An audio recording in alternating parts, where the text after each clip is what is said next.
Otherwise. This is the Commission of Chicago Landmarks. I'm not here for that. You're in the wrong room.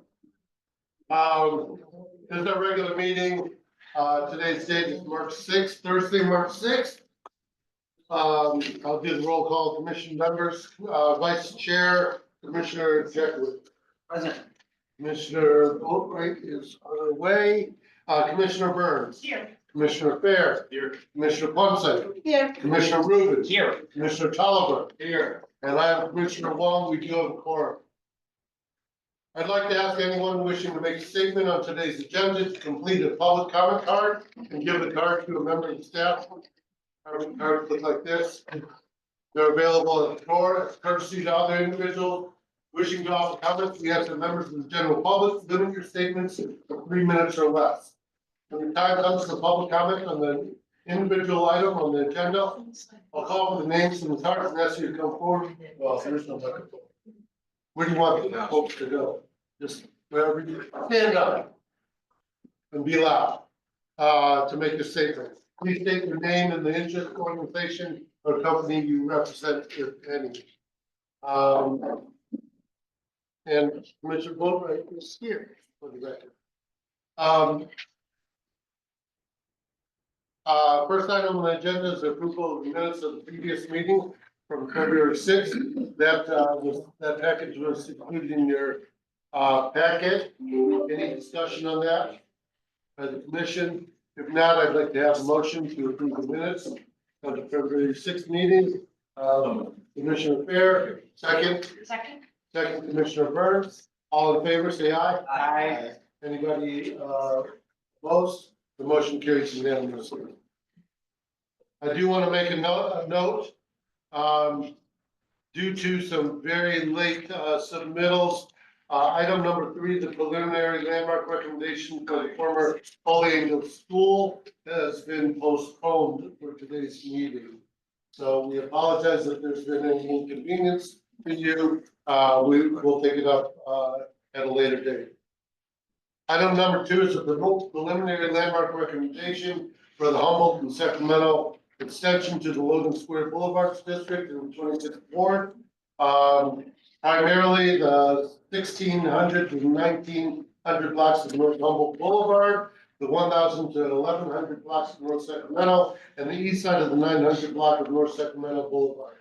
And Alderwoman Fuentes is here.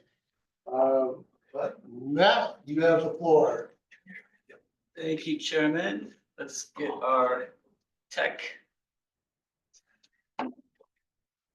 going. This is not my. I could just precede some of the comments that I had for this district extension with just to note that Alderwoman Fuentes has been working with us over the course of the past year, doing outreach in your ward about this proposal.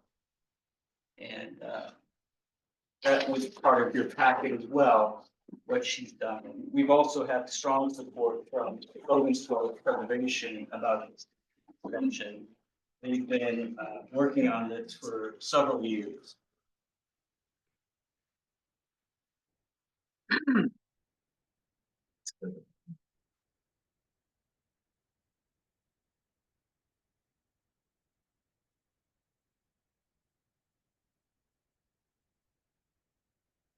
This one we have to use. I'm serious.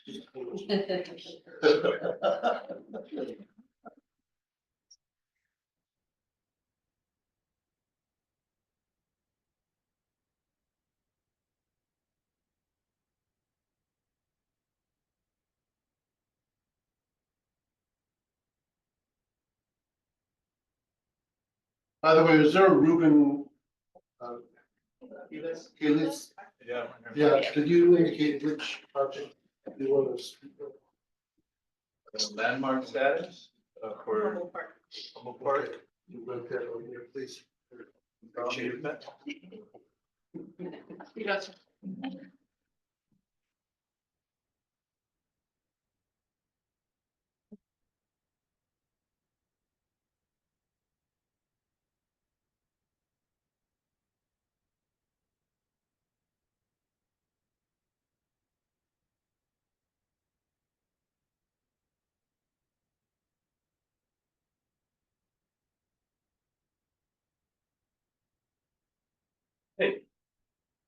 Okay.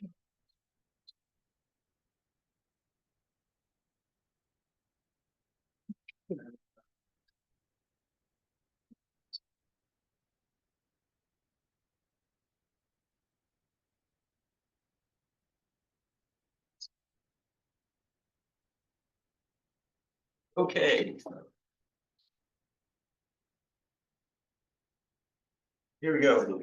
Thank you, Chairman. Commissioners, for your consideration today is a potential extension to the Logan Square Boulevard's landmark district, which would take in a section of Humboldt Boulevard and a section of Sacramento Avenue and Sacramento Boulevard.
Yes.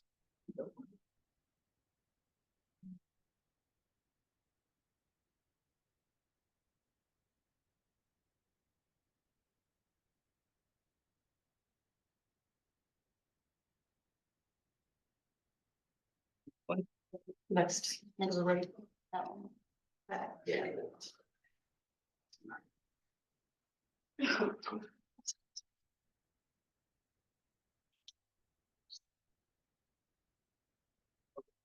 Okay, so this is our location on the northwest side of Chicago. 26th Ward, and this district, it's linear, and it kind of winds through three neighborhoods.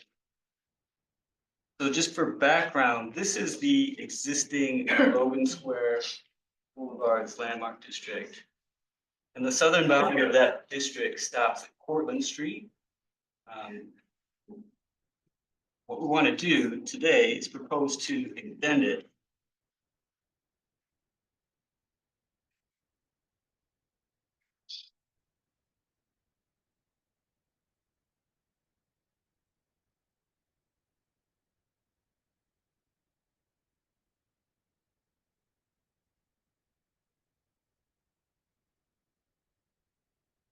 Danny?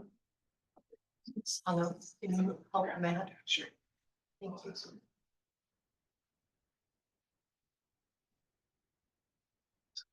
Well, if you look at the percentages, we've had a pretty good run of technology. Meetings. Technology standard free.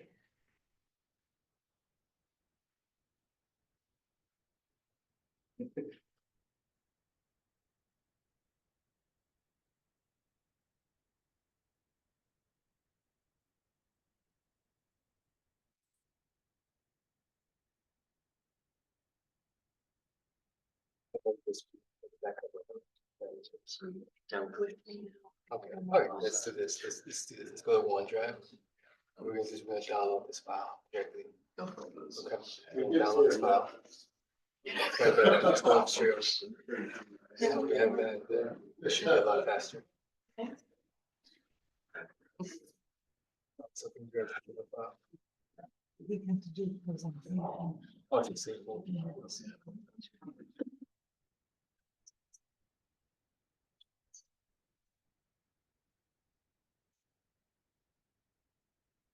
Back to the page where you, let's just try it out. Okay, so this is the existing district. You can see it ends, the southern boundary ends at Portland Street.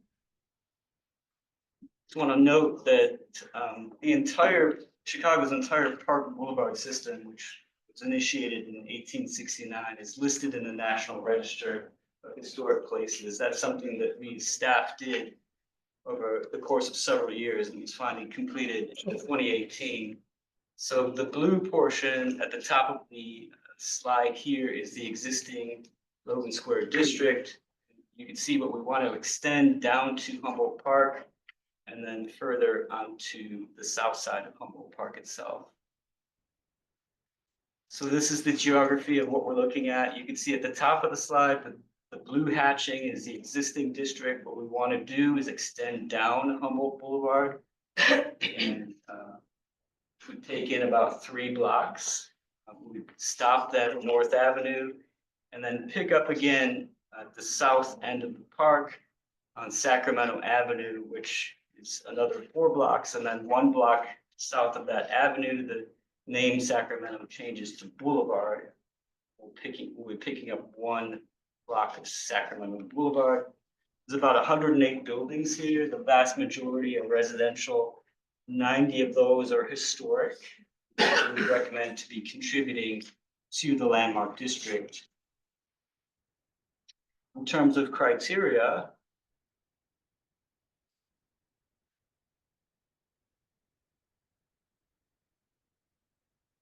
Click on the PowerPoint. Danny, we're having troubles again. Oh, there we go. Every time you move the Zoom thing, it has it on that app. in terms of criteria, we feel that this meets the heritage criteria. We'll talk a little bit about all the various people that have called this district home over time.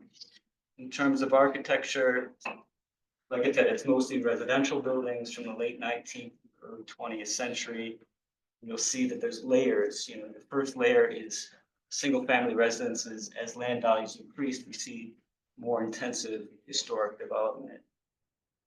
In terms of significant designers, we've got William LeBaron-Jenney. He designed Humboldt Park and its boulevards that are so much part of this district, as well as Jen Jensen. He also influenced this place. In terms of criterion 6, which only applies to districts, the idea here is that while these individual buildings or aspects of the boulevard may not on their own be landmark eligible, but together they work collectively to convey a story. So the land on which the district sits has been home to Native Americans for 12,000 years. We know that Milwaukee Avenue and Grand Avenue near the district follow First Nation trails. The first European settler of the area was Martin Kimball, who arrived in 1836 and established a farm. This is his farmhouse. In the mid-19th century, other farmers, mostly from Germany and Scandinavia, settled the land.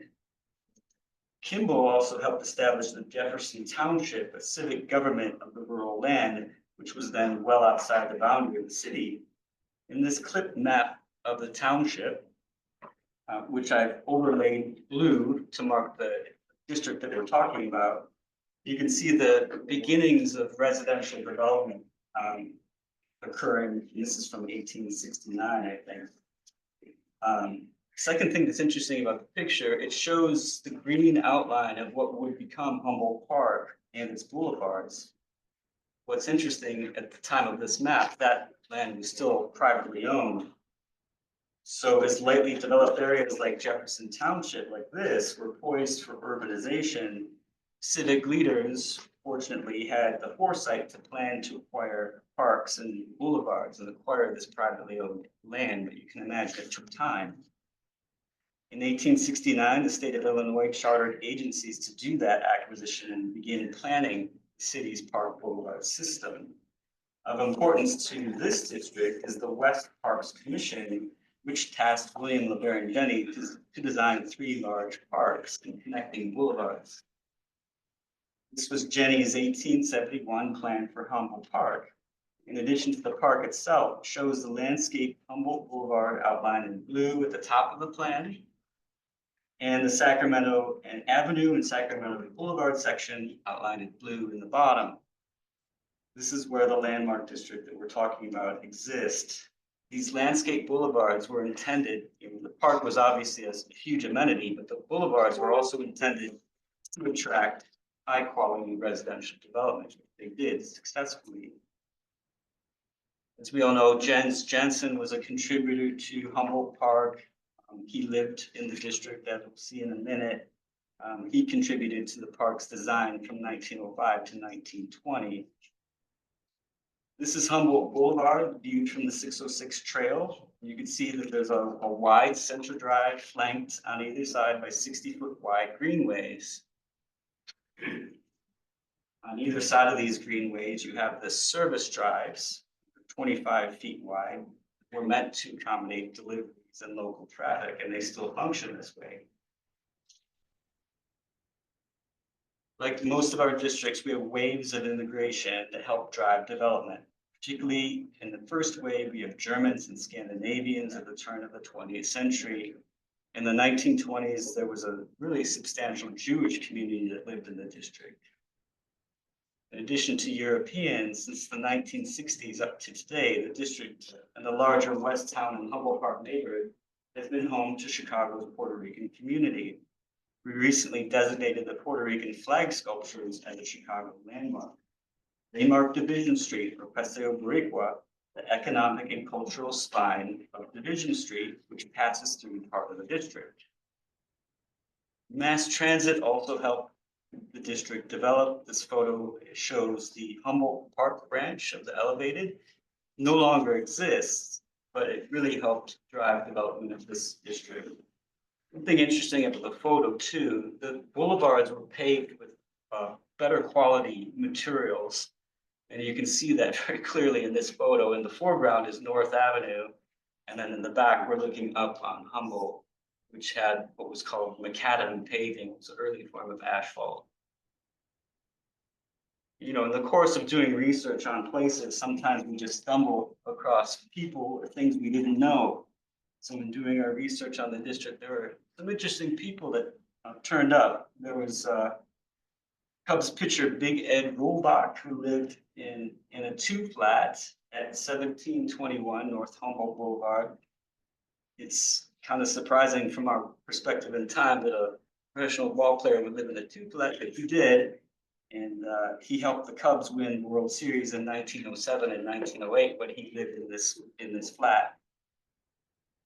We already discussed Jens Jensen.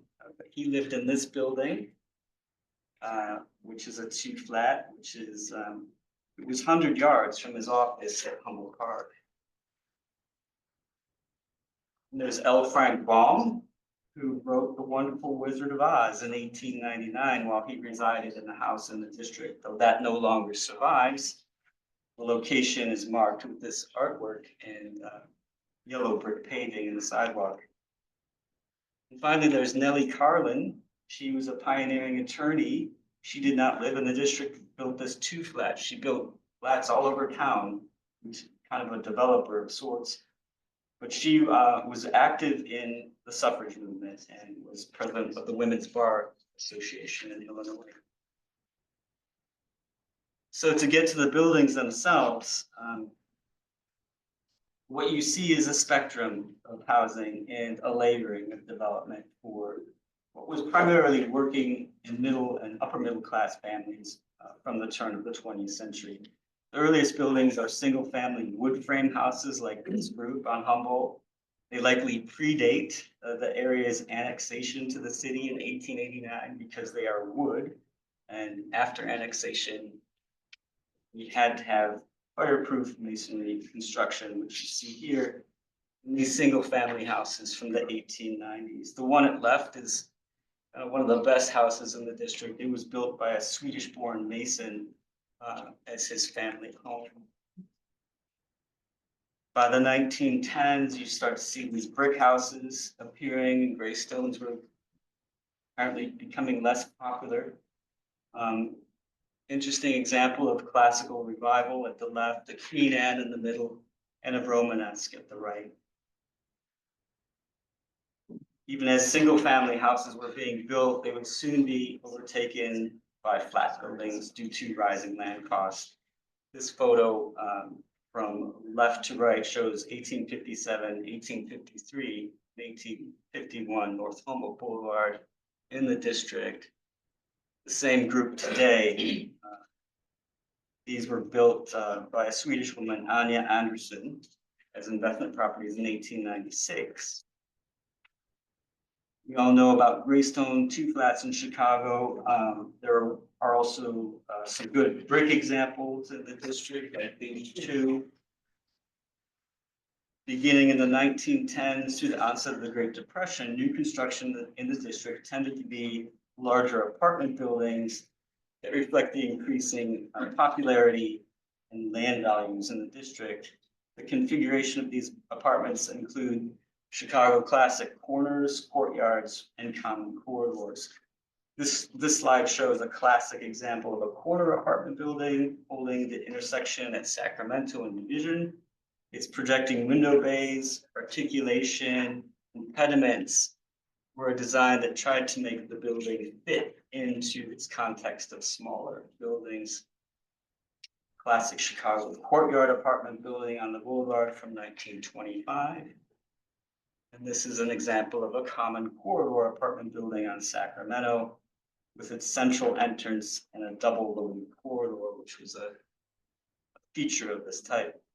Well, these apartment buildings are kind of more common and contextual. There are a few that really had something to say architecturally. This is a 1902 classical revival design by Henry Worthman. A little bit later, we see terracotta ornament coming in this example on Humboldt. This is from 1928. You have this example with this really ornate swirling Baroque ornament on the facade.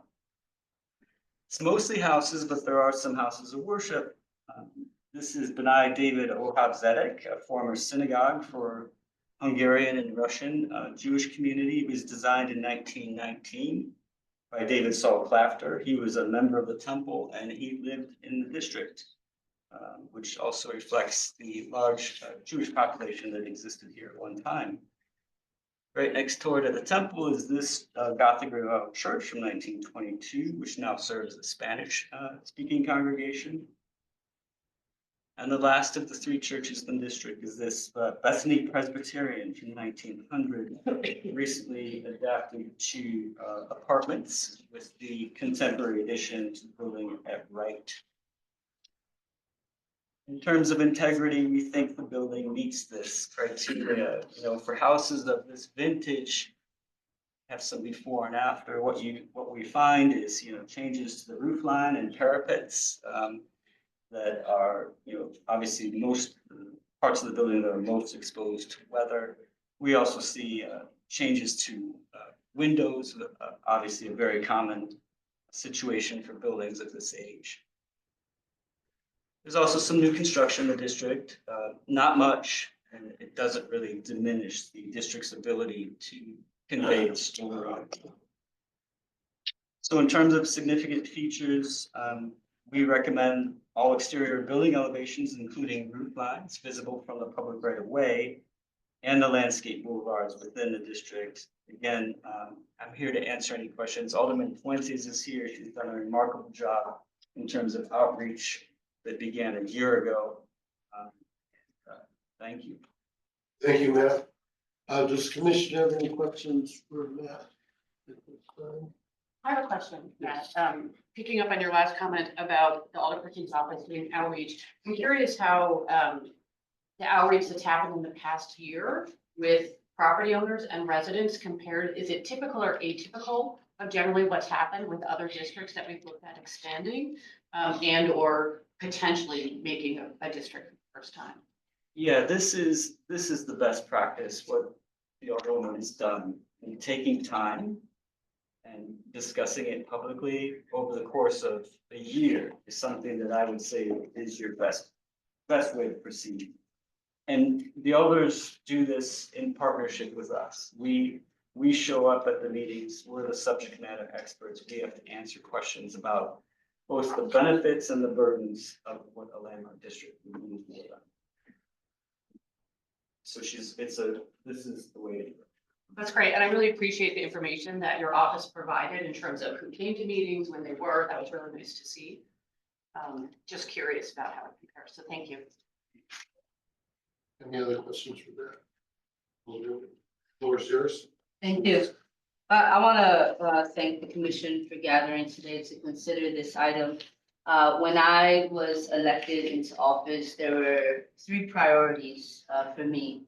Housing being one of them, and preserving sort of the architectural character of our neighborhood subsequent to housing was a priority. Look, people don't move to Humboldt Park Boulevard because the rent or the mortgage is cheap. People move to Humboldt Boulevard because they appreciate the characteristics and the community feel that that boulevard brings. Whether they fell in love with a wood frame house or whether they bought a Jen Jensen home, right? We have the constituents who live in that home here with us today. You live on the boulevard because you appreciate the story it tells when you walk down the block. We have individuals who come from all parts of the world, not just the city of Chicago, to walk down Humboldt Boulevard because of how beautiful it is. Whether they're walking down Humboldt Boulevard on Halloween for trick or treat, or whether they're walking down on a summer day to appreciate sort of the architectural excellence that we see across many generations in the history of Chicago. This landmark allows us the opportunity to preserve that character. We are watching new construction go up every day, and we know the economic times are going to change over the next few decades. What we want to do is to continue to provide opportunities for the individuals that live on the boulevard while protecting the very thing that brings people to the boulevard in the first place. Now, I know I have residents here who still may have some questions. What I want to say is that this particular designation only impacts the outside of our homes. We want to be able to protect the facade, the character, the sort of story that the boulevard tells you. You want to remodel your kitchen, you get to do that, no problem. Right? You want to, make a bedroom bigger, put in new lights, you get to do that, right? This landmark designation ensures that we get to protect the outside, the thing that the outside public and the community gets to see from the view of the street. Anything beyond that view is not impacted by this designation. We have a lot of support.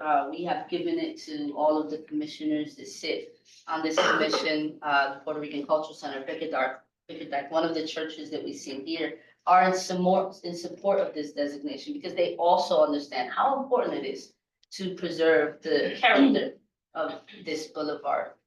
We've had 2 community meetings, an online survey that's been up for a year, information on our website, as well as door-to-door flyering for every community meeting. We've taken our time, we've had difficult conversations, we've answered the questions, and we're going to continue to do that as it goes through the process, right? We're not done yet. Today, what we are asking the commissioners to allow us to begin that process, because we understand just how important it is, not just for the homeowners of the Humboldt Park Boulevard, but for the future tenants that are going to choose to move to this boulevard because of how beautiful it is, the story that it tells, the peace that it brings, right? And I want to be able to protect that for the generations and the families that live there today, but the future generations that are to come to the boulevard. Thank you. I know that we have Logansport Preservation with us who were leaders in the first designation of Humboldt, but we know that designations, landmarks are also political choices. And unfortunately, the first designation stopped at a ward boundary. This is an attempt to right that wrong and fully extending the designation across the entire boulevard, because ward boundaries should not stop landmark designations. And so I know Andy's here, if he can just say a few words. I'm being called on, that's fine, I'm happy to do that. Thank you, Alderperson Fuentes, I appreciate it. I'm Andrew Schneider, I'm president of Logan Square Preservation. Want to echo a lot of the comments that Matt made, which is, this has been a tremendous process. The alderperson has really worked hard to do a tremendous amount of outreach, many meetings. It's been an amazing process to be part of. And we really appreciate certainly having our voices at the table during that, both to offer support and answer questions from people who might have concerns or questions. Our organization actually fundraised nickels and dimes from our members in 1985 is when we first got the National Register District established. So these buildings were already recognized as historic, were put on the National Register in 1985. Since that time, we got the City Landmark District, but as the alderperson points out, it stopped in 2004 when it was created. It stopped because of a political boundary.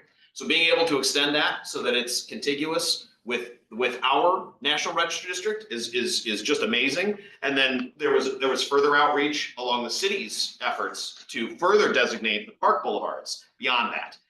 And I might say, like, our experience, I live in the district now, and I know lots of other folks that have lived in the district who know that it helps us all have a more shared sense of place. And it gives us, certainly we all have our private property, but we share the outsides of these buildings with our communities. It's something that we all appreciate when we walk down the boulevards. And I once had somebody show up to one of our meetings very angry because he wanted to do something to his building. He was selling it and somebody wanted to buy it and they wanted to do something the district wouldn't allow. And he was yelling at me about it. Well, I got to get out of this district. And I said, look, you're going to find somebody that's going to come along and they're going to appreciate the house for what it is, but they're also going to appreciate that the house next door and the environment that they're living in is going to be predictable. It's not going to change. And they're going to have that same sense of place. And I give this guy a lot of credit. He came back a month later and said, I'm sorry, you were right. Somebody came up and they bought it specifically because it was in the district.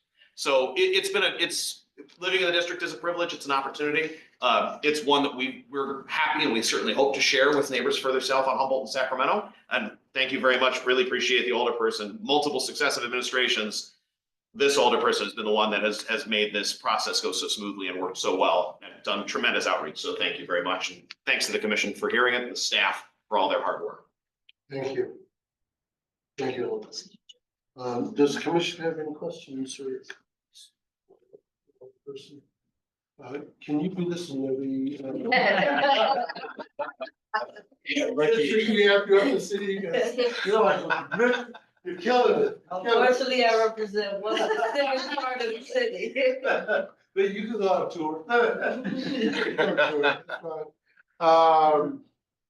I'll call on the public comments. If you, again, please make them 3 minutes or less. Bruce Anderson. I'm Bruce Anderson. I live on 2934 Logan. So I'm in the current district. We've talked about the buildings and the architecture, but I want to speak to the strength of community support for this because I was active in the original designation of Logan, and the alderman proposed it, and there were a lot of angry voices. There was a lot of opposition to it, and he was getting cold feet. And I suggested, I said, I know my community. I know how people feel. I said, put it on the ballot. So we put, we put the landmark designation on the ballot in 2005, and it got 89% of the vote in favor of it. And he was so happy about it. And I will point out that the precincts on the east side of Humboldt were in that ward at the time. So they've already voted in favor of this district. And the second thing I might say, back a little bit off kilter, but in 2013, when wards were redistricted, we put another referendum on the ballot to communicate to the new aldermen saying, the alderman of the 32nd ward, that was a new ward, shall protect the historic architecture and character of Logan Square through zoning policy. And I'll tell you, that got 93% of the vote. And I could not find, I went back for 10 years, I could not find a public referendum that got that high a percentage. My community, the people in my community appreciate the historic characters. They like the historic character. there's one final piece. So a lot of those loud voices from 2005, now they're all for it. There's, you know, I can give you their names and they will tell you what a great thing it's been.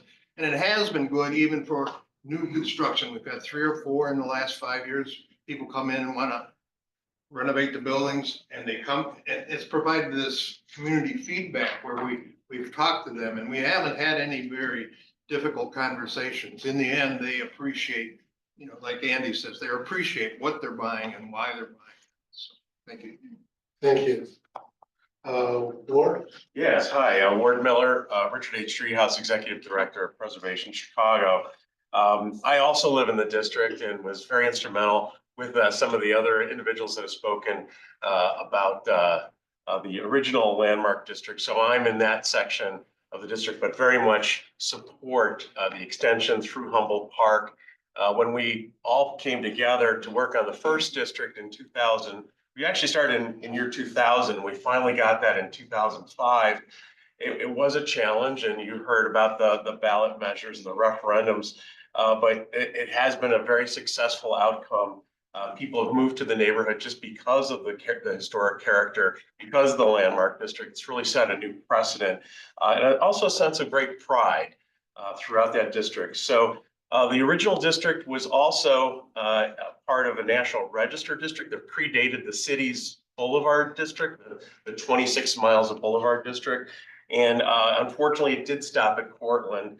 And we worked very hard to get it to Portland. I have to tell you, working with several aldermen at the time, but this is really a great proposal. And we at Preservation Chicago fully support this extension district for all the reasons stated already. Thank you to Alderwoman Fuentes for this. This is really remarkable. We were all involved in the Humboldt Park Stables issue 2, so we're all really together on this. I see very little opposition, if you will, but grateful for your help, and we continue forward here. Thank you. Thank you. Mr. Kennedy? Oh, yeah.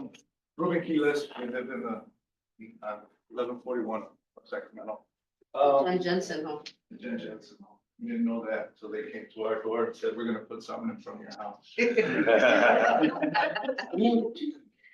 Anyway, my mom, we bought the house in 1990. My mom wanted to buy a house.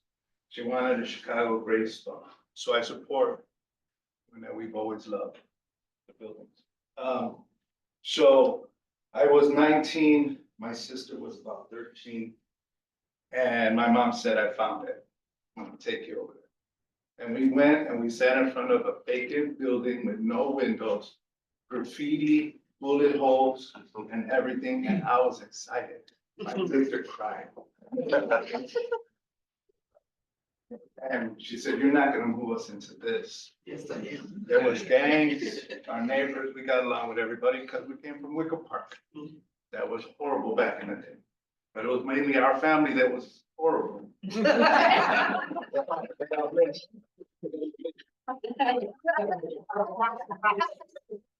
What I'm trying to say is that when we bought it, my mom emptied out her pockets to buy the building. It was a HUD home.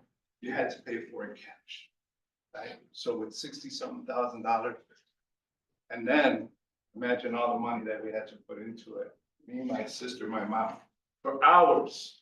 Every day after school, friends of mine that didn't, you know, they just would go to my house and be like, hey, Ruben, I'm at the building, throw out some of this garbage. It was horrible. If it was landmark status back then, when we bought it, we wouldn't be able to afford to change the windows. Because if you know anything about gravestones, old buildings, and replacing windows to their original status, the woodwork and everything like that. You're talking about, that building has about 60 windows in it. Right? So what I appreciate what we're trying to do, but I need protection for people who've been there for 35, 40, 50 years when their windows go out. And it costs a lot of money. So somehow there has to be a balance. A couple years ago, the front of my mom's building fell off. And we had some Polish immigrants come and redo it. And it costs a lot of money. It costs a lot of money. Unfortunately, and don't tell nobody we didn't get permit to do it. We didn't get permit to do it. We didn't get an architect. We didn't get nobody.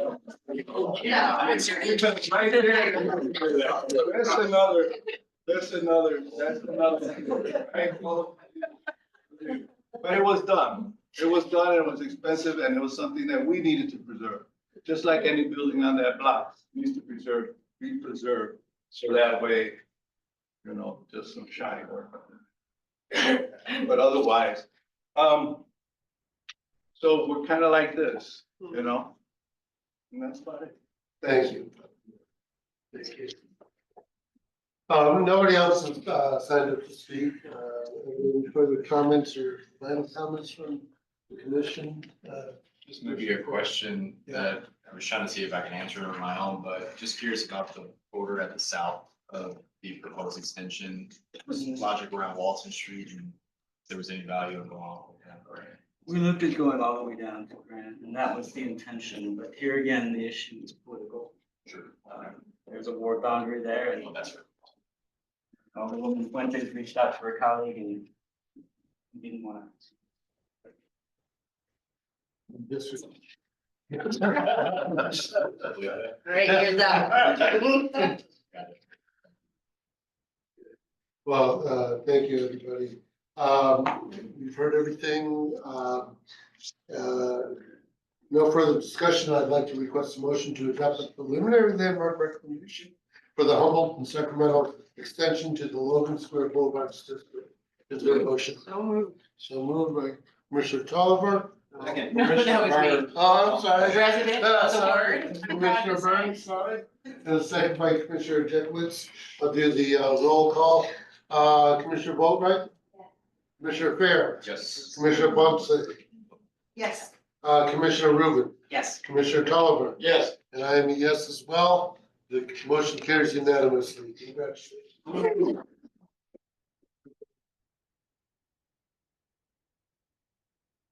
As I had mentioned earlier today, at the beginning of the meeting, item number 3 and item number 4 have been postponed.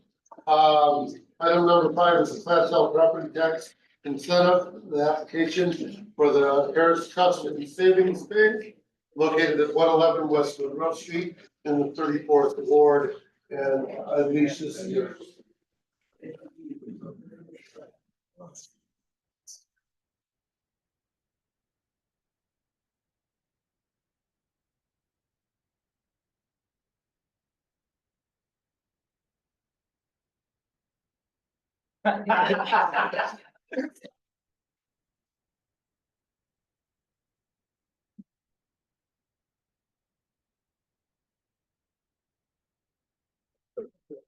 That's all I'm kidding, man.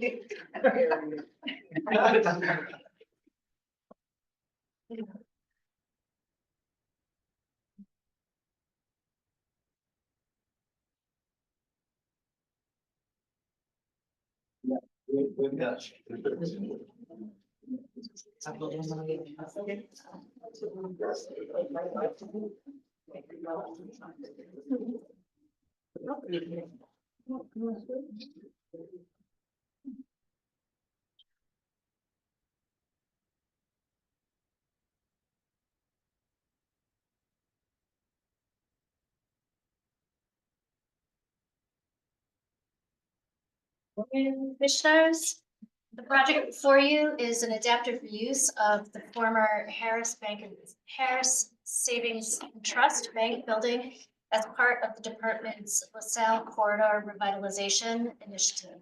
The Class L applicant is 111 West Monroe LLC, an affiliate of Prime Group and Capri Interests. The property is located in the 34th Ward, and Alderman Conway is supportive of the Class L. DPD has received numerous letters of support, which were included in your former bank headquarters is located at the intersection of Monroe and Clark. Shown here are the north elevations of the 1911 building on the right and the 1960 building on the left facing Monroe. The project will adaptively reuse the former bank as the Monroe Hotel and Residences. Landmark designation of the property has been initiated, and the project is And, yeah, sorry. Landmark designation of the property has already been initiated. Project is scheduled to commence in Q2 of this year and conclude in July of 2027. Masonry on the 1911 building will be cleaned, repaired, and repointed. On the south elevation, bricked-in window openings will be reversed and restored. The metal curtain wall framing on the mid-century addition and connector will be cleaned and repaired. Outdoor terrace areas highlighted in yellow will have transparent backup railings installed to meet current code height requirements. To reach energy code standards for the window glazing, the applicant proposes to install clear storm windows on the interior side of the window openings. The top floor will be activated with an outdoor terrace along with shared residential and hotel amenity spaces. New roofing and terrace systems are required. An existing mechanical penthouse will receive new cladding and glazed openings, and the existing elevator override will be extended to provide rooftop access. The interior Class L scope of work will include full mechanical, electrical, and plumbing system replacement, a new hotel lobby and reception area, meeting and event spaces on the second floor, and a kitchen renovation. 327 hotel rooms will be dispersed across floors 3 through 10, and the residential units will be above them. A new interior light court atrium extending from the 4th level up to the roof will be carved out midway back on the 1911 building, so it'll be completely interior and not visible at all. The project also includes elevator and life safety upgrades. For sustainability, the project will meet 40 points by being designed to earn an ENERGY STAR. It will include bike parking for the residential units in the building. We'll have EV chargers and a CTA digital display. It's also close to transit, which provides them some points. The owner is pursuing the Class L for the hotel and retail portion of the building only. Based on the current market value of the building, the minimum investment to qualify for the Class L is roughly 12.7 million. And based on the scope of work, the Class L eligible expenses amount to 107.4 million. So well in excess. DPD finance staff conducted a tax analysis for the redevelopment of the abandoned property. Currently, the taxes on the property are just over 1.1 million a year. And at the end of the 12-year incentive, when the owners ramp back up to current tax prices, in that year 13, the new tax will be 4.3 million. So it'll be an increase of 2.7 million annual tax. If the property was left alone without rehabilitation, the estimated property taxes over that 12-year period would be 16.25 million. And with the rehab and the property tax incentive, that tax will be 24 million.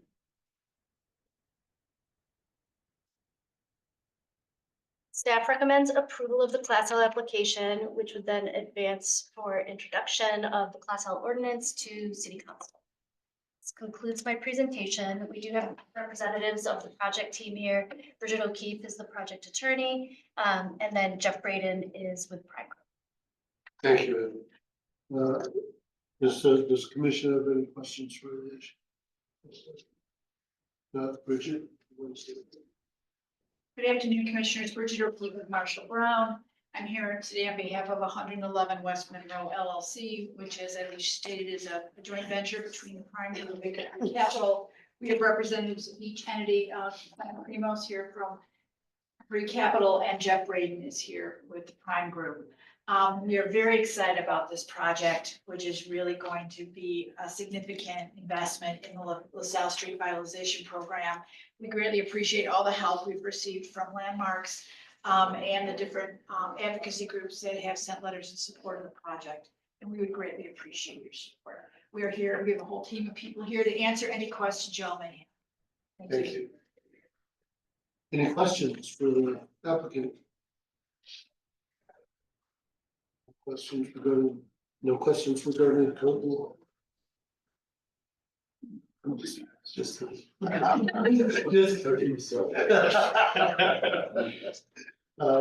Okay, I'll go to the public comments on this. Kendra Parsons. I will do my best, I'm not allowed. Good afternoon, I'd like to express the support of Landmarks Illinois for this application. This unique building marries two significant designs, and we are pleased to see the effort to leverage this building in two areas to bring more visitors to the loop going forward. In April 2024, we submitted a letter of support for the reuse of this building as part of the LaSalle Reimagine initiative to the Finance Committee of the City of Chicago, and we similarly expressed our support for the hotel portion of this rehabilitation to you all today as a key component of bringing new light to the building and to the loop. We hope that this project and other office conversions will serve as models to inspire the revitalization of our obsolete office spaces across Chicago and Illinois, sustainably reusing our built environment as market demands evolve. Thank you. Thank you. Ward? Oh, yes. Thank you, Commissioner. Just for the record, Ward Miller, Richard H. Treehouse, Executive Director of Preservation Chicago. We very much support this project. Have actually been working with the team at Capri and the Prime Group.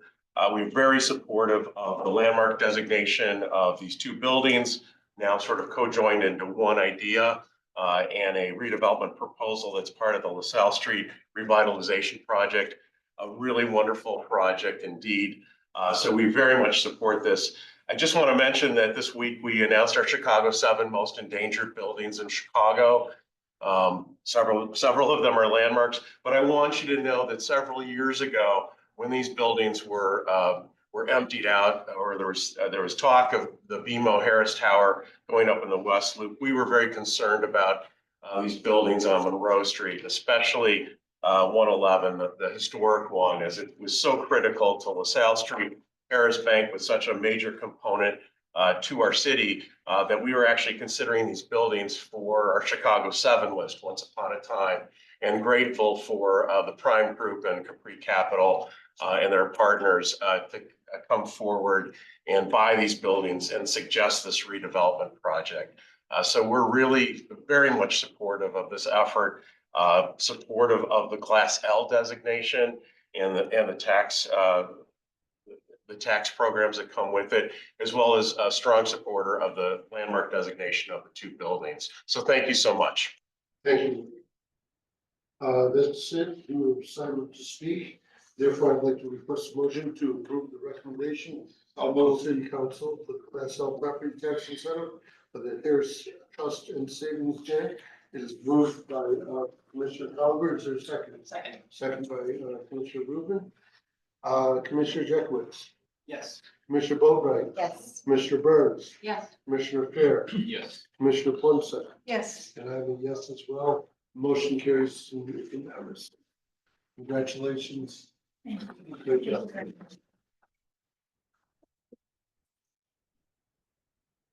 Next item on the agenda is the Capital Landmark Fund. Informational only for a completed project for the Ebenezer Missionary Baptist Church in the third ward. This is located at 4501 South 37th. There's no presentation. Yes. Oh, there is. Thanks. I'm sorry.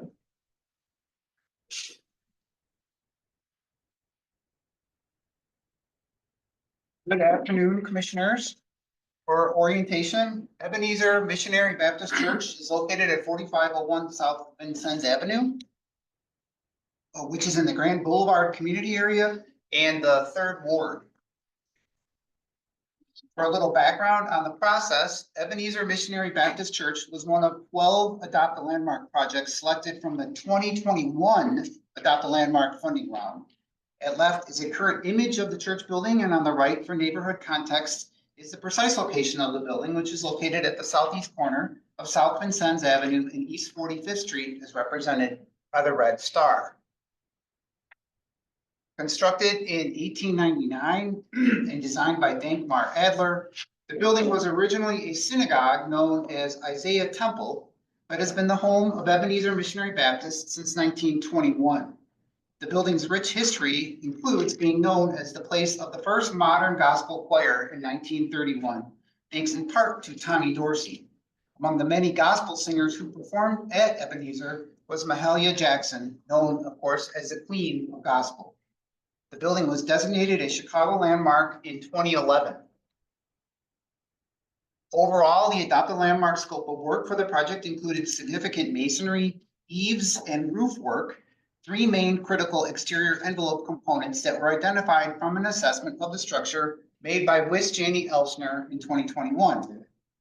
Before you is a roof plan to help orient you and show an overall image of the work that was performed from above. The red hatch marks show the location of the eave, downspout, and gutter work on the perimeter of the main sanctuary building space. The blue shows the location of the flashing and associated roof work on the annex portion of the building to the east, where the parapet walls were also rebuilt, as well as the southern portion of the main sanctuary portion of the building, where a new protective stabilization netting was also installed. Finally, the gray shows the main roof itself over the sanctuary's base, which was completely replaced with new decking and shingles. Here are some of the before photos of the masonry conditions, highlighting the parapet wall on the annex building. And next are photos showing the deteriorated masonry conditions on the alley side or east side parapet. For you now are the before photos from a sample of the gutters and eaves showing their deteriorated condition. And finally are some before photos of the roof condition on the main sanctuary roof. The pigeon doesn't look too happy. And now, drum roll, here is a drone image of the completed work from above, of course, from the east. And this is, of course, looking west. See the new roof, all the masonry work, work done to that one main chimney at the base. Here is, of course, the annex building with its newly rebuilt parapet. And finally, one more drone image showing the completed work. Inclusion, this was a $900,000 Adopt a Landmark grant award, again from the 2021 application funding round. Total project costs were approximately $1,029,652. And Ebenezer Missionary Baptist provided the difference in those two amounts, or $129,000 approximately. The team for the project was led, of course, by the congregation of Ebenezer Missionary Baptist, and as well as Karen Swinger, project manager extraordinaire, as well as Oliver Construction for the masonry, Knickerbocker for the roofing. WJE was the project architect, and Susie Reinhold from Revive Architecture was the third-party inspecting architect on this project. And that concludes my presentation. This was a big one. Thanks, Dan. Does the commission have any questions you do? No, there's representatives here. I don't know if they want to speak or no. No, okay. Pastor Parson is here, though. He may. Sure. Good afternoon, commissioners. We just want to say thank you. We undertook this project during COVID, and it was a massive undertaking, and we couldn't have done it without you all support. Again, I want to echo the sentiments of Dan as it relates to Karen Swinger and her extraordinary abilities, WJE and others, and then of course the congregation for praying very, very hard through this process. I saw the picture of the pigeon. They have been evicted, so we are super excited and we're moving forward. So thank you to the commissioners for your support. Thank you. Ward, you signed up, please. Yes, just really briefly, Ward Miller with Preservation Chicago. Just want to emphasize that this is really the power of landmarks coming together. Our great houses of worship throughout the city being recognized like this, having the city as a partner with these houses of worship and these communities is really wonderful to see the beautiful outcomes. This building was landmarked just as we put out our 8.5 pound book on Dankmar Adler and Louis Sullivan. So it really came together, and some of the photos that we used in the book, Matt Crawford had worked into the presentation.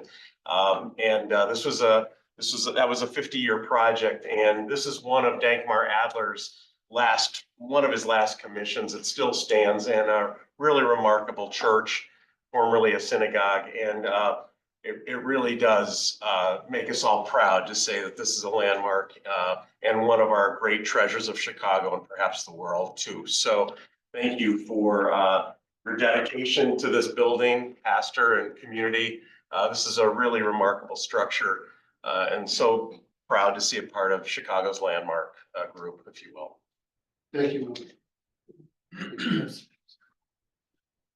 Next item on the agenda is the citywide adoption landmark fund informational for a completed project for the Ukrainian Village District Extension.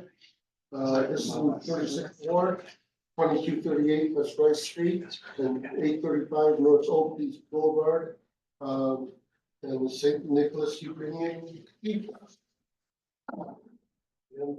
Good afternoon again, Commissioners.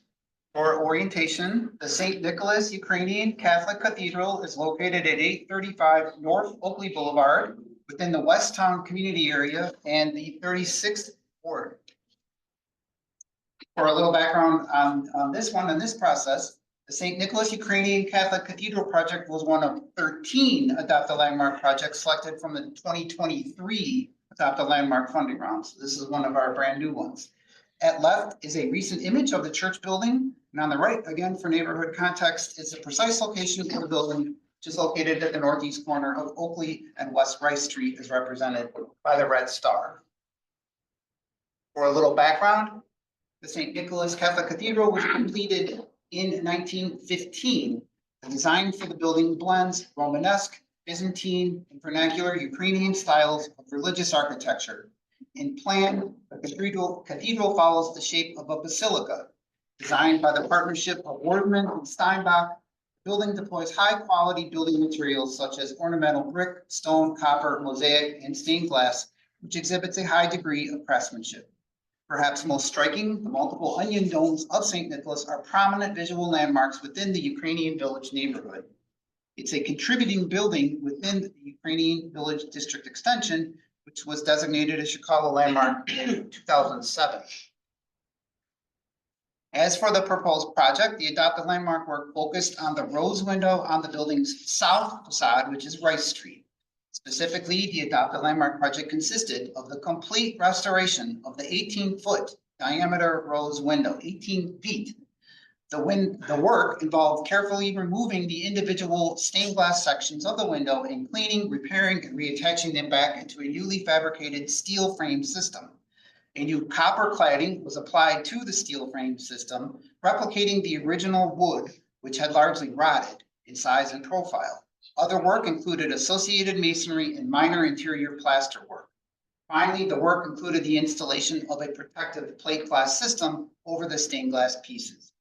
And right here, it's important to point out that this Adopt a Landmark project was for a very discrete project, as I just went over, the rose window. But the church is in the middle of a very large capital improvement program totaling $6 million that is tackling multiple other projects, including recladding the copper domes, other similar window work, as well as other projects. These projects, of course, were not part of the specific Adopt a Landmark project, but it's important to point out the ongoing work, fundraising, and overall stewardship of this building that the church is spearheading, all while also taking in refugees from the war in Ukraine. Here are some before images of the entire window, and obviously to do this work required significant scaffolding both on the interior as well as the exterior.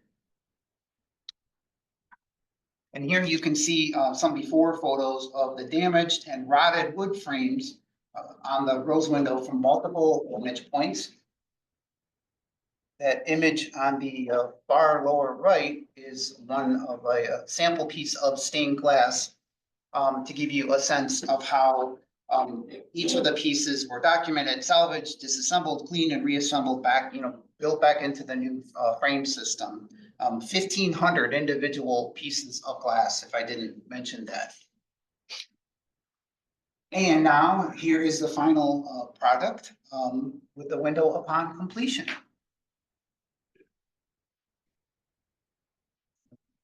This guy. One more, showing, of course, the whole window. On the far right, of course, that is actually the window from the inside of the church. And I forget the exact distance up, but you know, that's up 50 feet, 70 feet, up. It's way more than that. Way more than that. It's close to 100.